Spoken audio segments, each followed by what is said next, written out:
Empezamos ya. Tú te has pasado, macho.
Al dar positivo en cocaína y en THC, 1.000 euros de cuantía económica, ¿vale?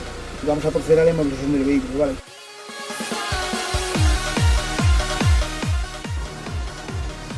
¿Vas bien? Que sí, que no lo ves. Vale. Avísame cuando llegue. Vale. Cuídate.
¿Quién cojones avisó a Alex del control? Su teléfono no aparece. Pero estoy segura que alguno de vosotros le avisó.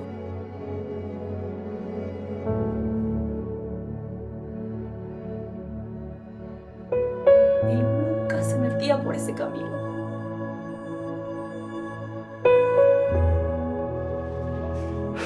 He sido yo.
Gracias.